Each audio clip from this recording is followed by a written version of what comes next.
Video ini gue bikin buat kalian semua yang mau sukses di usia muda. Di video kali ini gue nggak akan ngajarin hal-hal basic kayak gimana caranya nabung, ya kan, compounding, bla bla bla. Gue yakin kalian udah banyak dengar tentang hal itu. Gue nggak akan ngajarin yang basic-basic, trivia yang kalian bisa cari di Google. Kenapa gue nggak akan ngajarin kalian, oh nabung aja gitu? Karena uang itu ya, cara uang bekerja adalah uang itu diprint dari angin. Kita nggak akan bisa nabung lebih cepat dibanding Federal Reserve itu ngeprint uang. Jadi kita harus cepat-cepat ngambil uang dari sirkulasi untuk dimasukin ke kantong kita, dan uang itu harus terus berputar ya. Jadi konsepnya itu nggak pernah menabung. Gua tuh nggak pernah punya konsep menabung. Uang masuk di rekening gua, boom, besok udah hilang ya. Gua nggak pernah lihat uangnya lagi. Masuk uang hilang, masuk uang hilang. Gue beliin jam, gue beliin apa ya. Jadi uangnya itu selalu cepat perputarannya. Di sini gue pengen kalian kosongin gelas kalian ya. Jangan jadi orang sok pinter karena otak kalian tuh udah banyak diracunin sama media-media ya. Diracunin sama sinetron alay. Banyak diracunin sama orang-orang nggak penting. Jadi di sini gue pengen kalian kosongin gelas kalian dan dengerin apa yang gue akan omongin. Ini yang pertama dan menurut gue paling penting kalau kalian mau jadi orang sukses adalah kalian harus filter informasi. Karena otak kalian ini yang ngontrol semuanya, yang ngontrol tangan kita ya. Cara kita ngetik, semua itu adalah dari otak kita. Jadi kalau kita bisa ngefilter informasi yang masuk, kita punya barrier filternya masuk informasi, kita bisa jadi orang yang jauh lebih pintar. Maksudnya apa? Kita jangan dengerin orang yang hidupnya kita nggak mau contek. Ini gue akan terus tekan-tekanin ke kalian. Banyak orang yang masih sangat terpaku pada sistem perbudakan modern ini. Ini film salah satu yang menurut gue suka adalah The Matrix. Jadi gue pertama diajak nonton bokap gue, ini mungkin filmnya tahun 2000. Gue nggak nonton semua sequelnya sampai selesai, tapi gue suka banget dengan konsep dari filmnya. Dimana Morpheus itu pernah bilang, nggak semua orang tuh siap untuk dicabut kepalanya. Jadi kalau kalian nonton Matrix yang pertama, itu ada satu scene di sana, di mana ada orang yang akhirnya membelot ya dari timnya. Gue lupa namanya siapa, yang cowok, dia membelot dari timnya untuk dia nggak mau dicabut ya dari Matrix. Dia mau balik lagi dan dia mau lupain bahwa dia pernah dicabut. Akan ada orang yang belain sistem ini, yang didoktrin ke kalian mati-matian dengan semua kepercayaan dia. Jadi itu orang-orang yang belum siap dicabut dari Matrix kepalanya. Contohnya apa? Gue kemarin bikin video tentang inflasi dan ada salah satu orang yang mention gue di salah satu postingan Instagram. Gue lupa, gue cuma baca sekilas doang tentang ada jadi financial advisor. Dia kan ada semua gelar lengkap, ada QWP apalah, nggak penting itu. Dia bilang, oh ini nggak gitu, caranya nggak gini. Itulah kenapa adanya penaikan suku bunga. Hei, anak SD juga tahu gitu. Kalau suku bunga naik, apa yang terjadi sama inflasi? Itu hal yang gue udah tahu dari gue SMP gitu. Itu nothing special, semua orang tahu. Tapi kenapa lu berpikir kayak gitu? Karena lu masih cetek banget. Ini namanya Dunning-Kruger effect. Di saat lu masih bodoh, lu pikir lu udah pintar banget. Nanti lu akan masuk tuh ke value of despair-nya di bawah. Jadi buat kalian yang mikir, oh ini nggak kayak gini cara kerjanya, coba kalian pelajarin dulu secara dalam. Lu udah pernah ngobrol belum sama orang-orang Bank Indonesia? Lu tahu nggak orang-orang di dalam Bank Indonesia tuh belinya apa? Kalau lu belum pernah tahu, nggak punya koneksi di dalam, otak tuh masih dangkal banget gitu. Jangan jadi orang yang so pintar. Dan kalian harus filter informasi kalian terhadap orang-orang seperti itu. Karena bakal banyak orang-orang yang akan belain sistemnya ini. Oh nggak apa-apa kok kita jadi pekerjaan, nggak apa-apa gini. Lu mau contek hidupnya dia, iya atau enggak? Kalau enggak, nggak usah dengerin. Sesimpel itu barrier filter informasinya. Karena sangat penting untuk kita bisa memfilter informasi yang masuk ke dalam kepala kita. Nah, gimana caranya filternya? Kalian misalnya ketemu sebuah konten tuh, oh ini salah nih, Timothy ngomong tentang inflasi. Kalian coba lihat orangnya. Kalian lihat orangnya, oh dia financial advisor. Kalian cari produknya. Oh dia kira-kira ngecas ya 1 juta, 2 juta per jam untuk servisnya, untuk advisory. Kalian pikir nggak sih, itu orang yang harga 1 jamnya cuma 1 juta gitu. 1 juta itu uang gue dapat, gue kencing sana, balik lagi dapat 1 juta gitu. Itu ya uang yang dia cas jam untuk kalian. Sehari mungkin dia ada 1-2 klien, ya kan. Sebulan dia mungkin 30-40 juta. Oh gue hebat, financial advisor gitu. Enggak, lu masih miskin banget gitu. Lu masih nggak tahu apa-apa tentang dunia. Pikiran lu masih sangat amat cetek dan waktu lu masih murah. Jadi kita tuh semua tahu ya, kita semua tahu tentang inflasi yang diajarin di buku. Gue tahu, gue bahkan lebih tahu dari lu gitu. Inflasi yang diajarin di buku, ya kan. Gimana cara kerjanya makroekonomi, economic machine works-nya itu seperti apa. Semua orang tahu. Yang beda itu apa? Kita tahu uang harus ditabung, ya kan, 50%, 30%, 20% rule. Semua orang tahu. Cuman bedanya gue sama financial advisor yang lain tuh apa? Adalah attitude gue terhadap hidup. Kita tahu uang tuh bisa diinvestasiin di saham, bisa di obligasi, bisa di reksadana, bisa di mana, aset kelas. Semua orang tahu. Cuman bedanya apa? Pilihan hidup gue.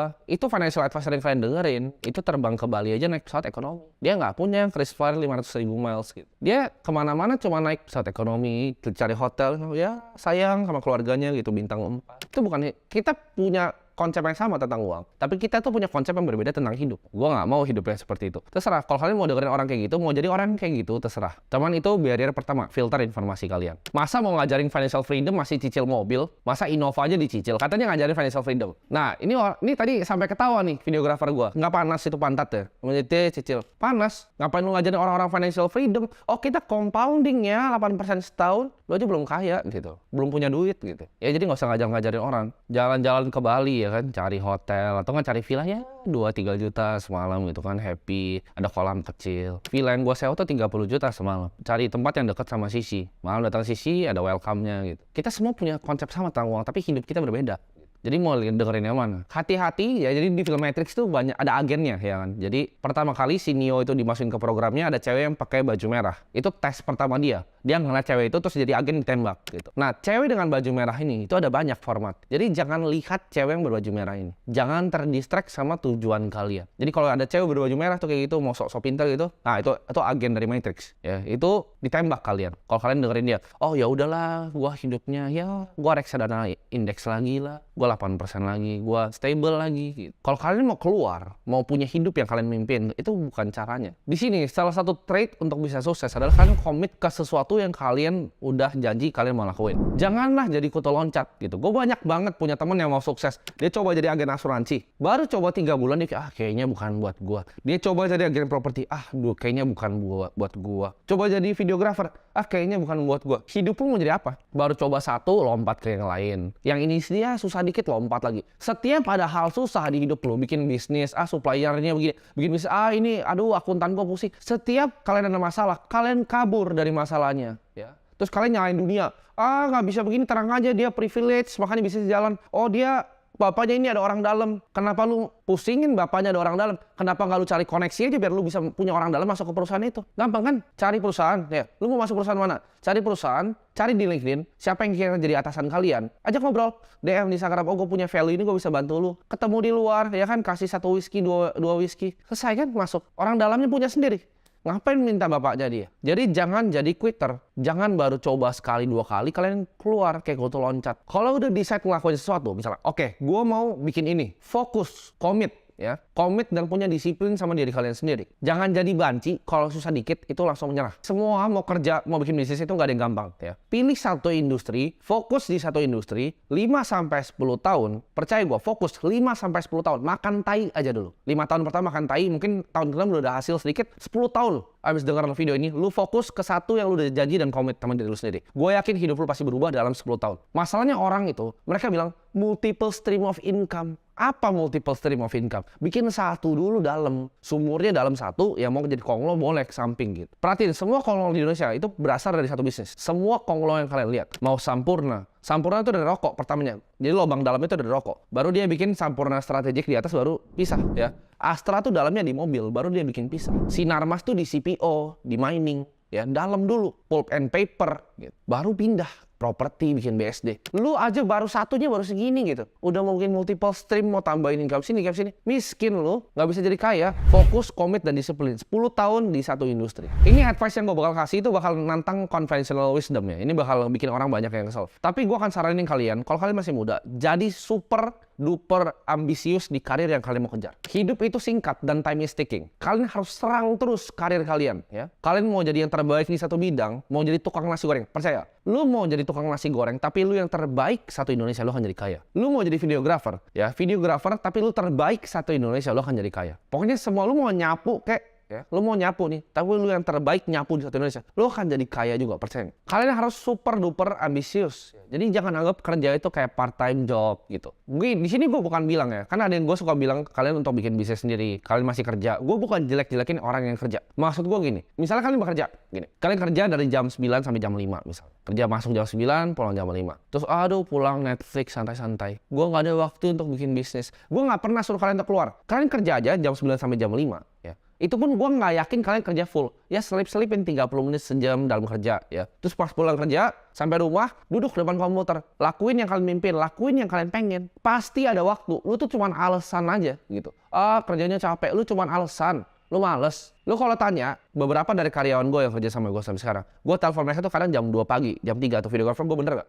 Jam 2 pagi bisa. Gue lagi di Bali, lagi di Atlas, gue bisa telepon mereka. Itu hyper ambisius gitu. Ada yang tanya bahkan, lu kok lagi di sana, lagi party kok bisa balasin grup? Itu dia. Karena kerjaan tuh utama buat gue. Dan gue sangat ambisius akan apa yang gue kerjain. Karena gue yakin yang gue mau kerjain itu akan mengubah dunia. Jadi gue punya visinya seperti itu. Kerja buat gue itu dari pagi, malam, pagi lagi. Lu kalau follow gue di Instagram, lu tahu gue jam 4 pagi kadang masih kerja. Jadi hyper ambisius sama karir lu. Jadi hyper ambisius tadi gue bagi menjadi dua. Satu itu kerja kapanpun ya. Jadi kalian harus punya work ethic yang gila. Gue ketemu sama salah satu, gue nggak usah sebut ya, ini satu keluarga Konglo, top 10 di Indonesia. Dia punya gerai yang warna merah ya, yang kalian suka lihat. Gue ngobrol sama dia. Dia generasi ketiga. Gue tanya, bro, apa sih rahasianya keluarga lu bisa bangun kayak gini? Values-nya tuh apa aja? Gue pengen tahu. Lu mau tahu yang dia bilang ke gue apa? Satu itu work ethic. Dia sampai sekarang, dia generasi ketiganya. Ini dari gerai retail yang warna merah. Kalian tahu itu semua jalanan ada. Dia kerja itu sampai sekarang, itu pulang jam 6 sore. Masuk jam 7 pagi, pulang jam 6 sore. Work ethicnya gila. Sampai sekarang. Jadi itu maksudnya hyper ambisius sama karir kalian. Yang Konglo aja begitu, generasi Konglo aja begitu, masa kalian malas-malesan? Kalian bayangin ya, gimana lu mau jadi kaya? Kalau yang super kaya aja masih kerjanya kayak gitu. Kerjanya kayak orang gila. Dan yang kedua dari hyper ambisius adalah speed atau kecepatan. Ini konsep yang gue dapetin kurang lebih mungkin 2-3 tahun lalu. Waktu itu gue nemu email bocor dari Mark Zuckerberg yang bikin Facebook. Jadi dia bilang ya, ini gue akan tunjukin email di sini. Gue lupa exactly yang dia bilang, tapi intinya gini. Dia bilang masalah paling utama dari kita adalah development speed. Programmer lama dan kita perlu develop lebih cepat. Karena dengan develop yang lebih cepat, kita bisa eksekusi lebih cepat. Jadi development speed itu mengaruh ke execution speed. Satu email itu mengubah hidup gue. Semua yang kerja sama gue itu cepat banget. Pace-nya beda di perusahaan manapun yang mereka pernah kerja sebelumnya. Karena gue nggak percaya. Gue tuh dari dulu ya, gue bodoh. Jadi kalau misalnya dulu ada gue bikin agency, ada bikin website, programmer gue bakal begoin gue buat bilang, kok 3 minggu. Gue bakal kayak, oh oke, 3 minggu kerjainnya. Sekarang dia bilang gue 3 minggu, besok jadi. 3 minggu apa? Lu programming 3 minggu apa? Mau di WordPress lu bikin 3 minggu. Codingnya kan paling 30 menit terus lu ngerokok, ngopi. Sama nih kayak ngedit. Orang bilang ngedit kok 3 hari. Mana? Siapa sih ngedit 3 hari? Satu video 3 hari. Satu video tuh sehari kelar. 10 jam duduk lu di situ. Jadi 3 hari atau bikin seminggu gitu kan. Nih kalau kalian yang punya editor ya, kalian tanya dia, lu real ngedit berapa lama? 30 menit sehari kan rokok, set, ya kan, kopi hitam, ngaso-ngaso, telepon sama istri, tiduran lu ada anak, main sama anak, balik lagi ngedit. Kalau bener-bener kerja, fokus ya itu 7 jam, 10 jam beres satu video. Jadi ini maksud gua, speed. Jadi orang yang cepat. Nah, caranya roket itu bisa naik ke atas lawan gravitasi adalah dengan kecepatan, akselerasi. Kalau akselerasi udah cepat, jangan dilambatin. Lu kalau mau pesawat nih mau terbang, lambat, jatuh dia nggak gliding di udara. Speed harus cepet. Kita jadi orang gercep. Jadi buat kalian yang punya karyawan atau diri kalian sendiri, jangan lemot ya. Orang tuh cuman males di dunia ini. Contoh, ini bener-bener gue nggak cuman bacot ya. Lu bisa tanya developer gue yang ngerjain UI UX gue, yang ngerjain coding di belakang website gue. Lu tanya mereka. Pas itu bikin website, ini gue sumpah ya, buat bikin landing page-nya, itu gue suruh 1 hari. Gue telepon kan, lu kerjain. Dia bilang, nggak mungkin kok, gue harus cari developer lain. Cari, gue bilang, cari developernya, kelar malam ini. Dia bilang, kok nggak mungkin? Gue bilang gini, Yesus aja bikin bumi 7 hari. Yesus bikin bumi 7 hari, gue bilang. 6 hari dia bikin 1 istirahat. Masa lu bikin website itu perlu seminggu? Emang lu bikin bumi? Bikin besok, gue bilang. Akhirnya jadi, gitu kan. Bisa nggak? Bisa. Begadang nggak? Begadang. Sama kayak bikin modul di akademi gue. Itu matanya sampai beler itu pertama kali bikin. Ya itu, nggak usah ketawa-ketawa lu di belakang. Ya, mereka pada ini beler. Ngerjain video YouTube gue kadang ya. Gue syuting pagi. Mereka bilang, kok nanti? Bikin. Jadi, betul gak? Nah, betul. Jawabannya tegas lah, karena gitu. Dan terbiasa, cepat ya. Jadi jangan lambat. Di hidup ini tuh kita harus serang hidup dengan cepat. Speed ini, sebenarnya ini gue pengen masukin di kerjaan sama di uang juga. Sama, kayak di uang itu butuh speed, cepet ya. Jadi uang masuk, boom, hilang. Uang masuk, boom, hilang. Jangan uang masuk nengger gitu. Makanya gue nggak pernah ngajarin nabung deposito. Gue kasih tahu ya, Bank Indonesia pengen uang lebih banyak, lebih cepat dibanding deposito lo ngasih lu bunga. Jadi kalau nabung udah pasti miskin, ya. Udah pasti miskin. Uang tuh cepat masuk keluar. Lu kalau lihat pengusaha, uang masuk jebret, putar. Masuk jebret, ya. Bikin klub, bikin ini, masukin saham di Holywing, kayak gitu caranya. Itu cara pengusaha beneran kerja. Lu lihatlah orang-orang yang kaya kayak Hotman, duit masuk jebret, Ruko, Kelapa Gading. Duit masuk Holywing Group, ya. Semua orang-orang yang super kaya dan Konglo itu semua begitu cara mainnya. Cepat mereka. Nah, ini gue bakal bikin video ini bakal banyak dibenci nih. Gue bakal kasih tahu lagi nih trik-triknya untuk jadi kaya. Adalah fuck your passion. Artinya apa? Lu nggak makan dari passion lu. Nggak usah lah jadi orang idealis ya. Nggak perlu. Di dunia ini tuh nggak perlu orang idealis. Fokus cari duit dulu. Kalau lu mau pusing-pusingin passion, itu adalah resep tercepat untuk lu jadi miskin. Ini gue kasih tahu ya. Gue kasih contoh tentang passion. Ini ada Zhong Shanshan kalau gue nggak salah namanya. Itu billionaire nomor 1 di Cina. Lu tahu dia jualannya apa? Botol air. Lu kira dia passion sama botol air? Dia like botol air terus dia sange gitu. Lu kira dia bawa tidur tuh botol air, sayang sama botol air? Enggak. Lu kira orang yang punya peternakan babi di Cina yang paling besar itu, kalau gua nggak salah dia top 10 juga. Dia sayang gitu sama babi yang dia bacok. Dia bawa tidur babinya. Dia liat babi, dia sange. Enggak. Dia nggak peduli. Nobody gives a fuck about botol air sama babi. Yang dia peduli apa?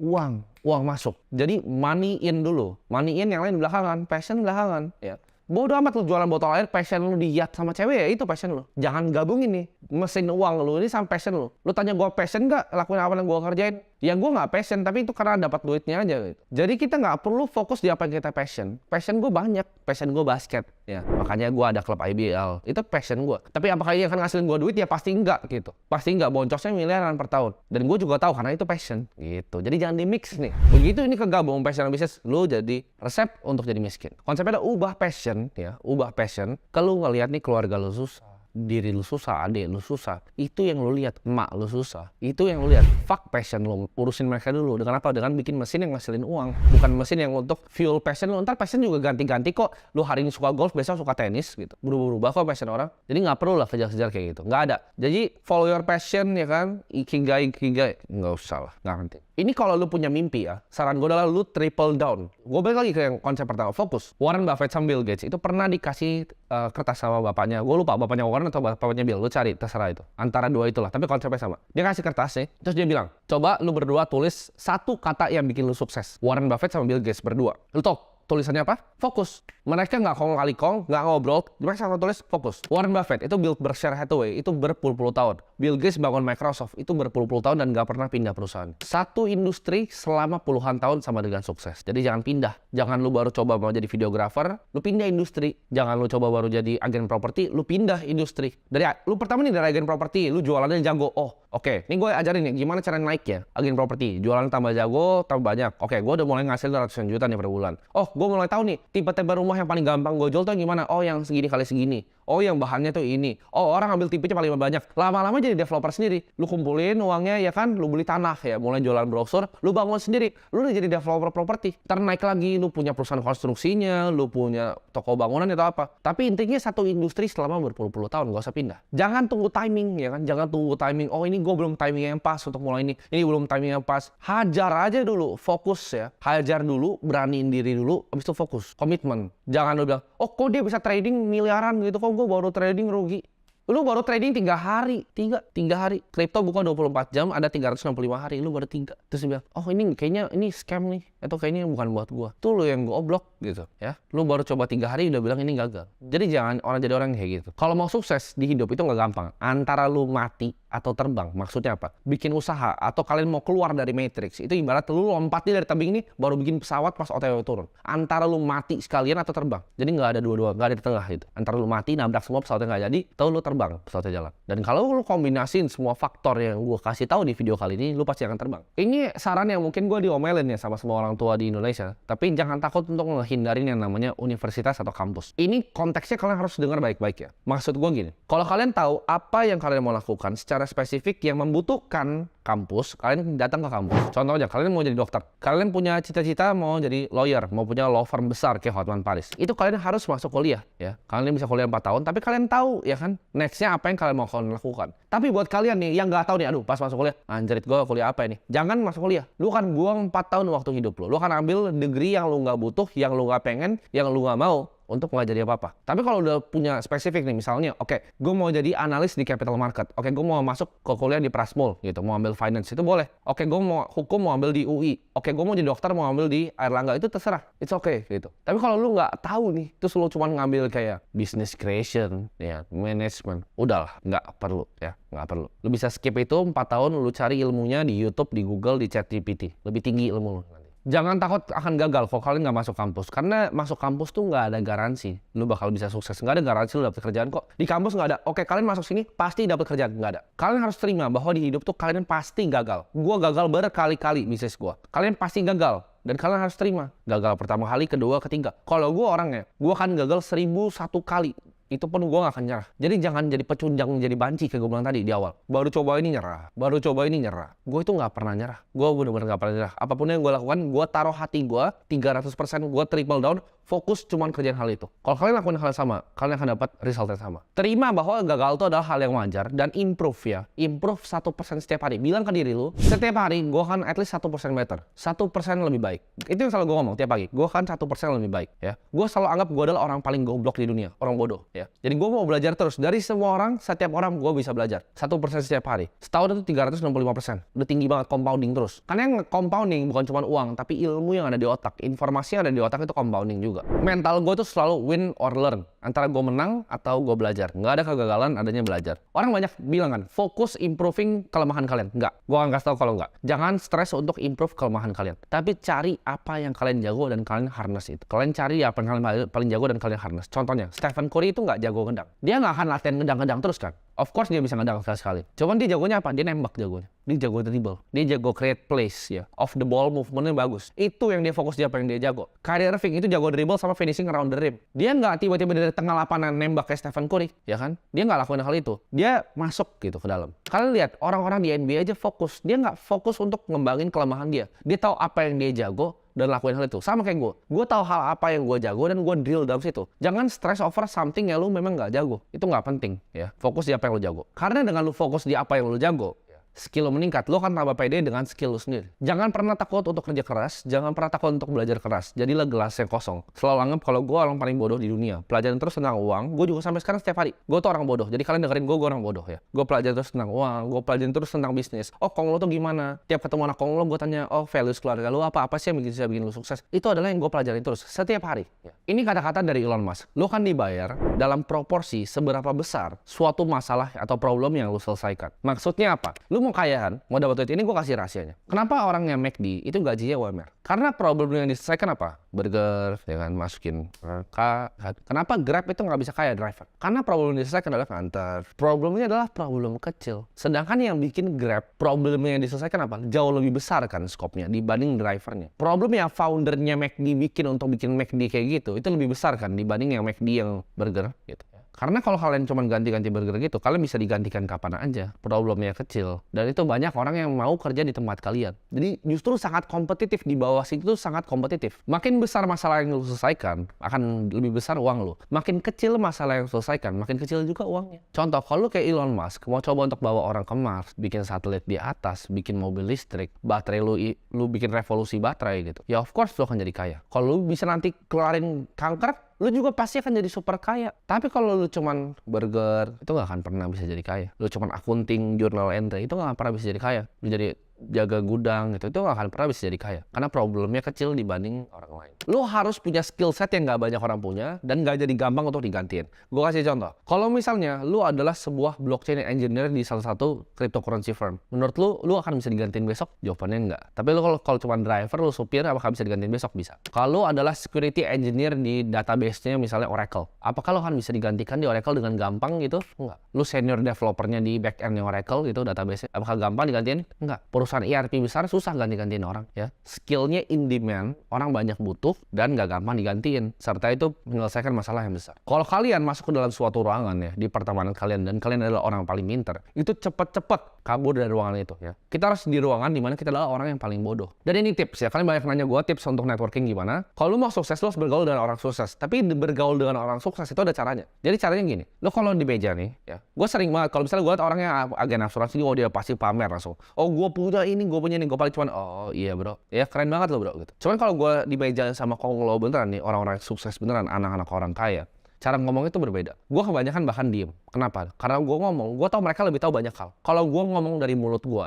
itu hal yang gue udah tahu di kepala gue. Itu informasi yang gue punya di kepala gue. Sedangkan ya, kalau gue dengerin apa yang mereka ngomong dengan diam itu sangat powerful dalam networking justru. Gue belajar, oh dia tuh begini, oh cara bisnisnya gini, oh rahasianya gini ya, oh cara dia pindahin uang tuh kayak gini. Gue belajar banyak banget dari semua konglo-konglo itu. Dengan cuman gue diam dan tutup mulut. Kalau lu nih masih miskin, bacot terus, nyocos. Lu punya gak sih temannya? Lu ngopi nih sama dia cuma beli saham misal 100.000 tapi ngomong udah kayak Warren Buffett. Nah, orang-orang kayak gitu, itu gak akan jauh di hidup. Kalau lu lihat orang nih, bahkan selevel sama lu, karena yang gue selevel sama gue aja, kadang gue diem. Karena gue mau dengar apa sih yang dia tahu yang gue nggak tahu. Karena semua orang kaya, ya, semua orang kaya itu punya something yang mereka tahu yang kita nggak tahu. Jadi learn untuk pakai diam itu untuk jadi senjata kalian networking. Kalau kalian mau jadi sukses, ini gue pakai di semua analisa, mau di kripto, analisa saham, analisa hidup gue. Gue selalu pakai namanya top down analysis. Gue selalu tanya why yang dari paling atas. Oh, kenapa sih gue nggak bisa sukses? Itu gue tanya terus ke diri gue. Kalau kalian tanya, kenapa kalian nggak bisa jadi miliarder? Kalian mungkin jawabnya, oh gue susah bos, gue nggak bisa menjadi miliarder karena keluarga gue itu susah, gue bukan dari orang kaya gitu.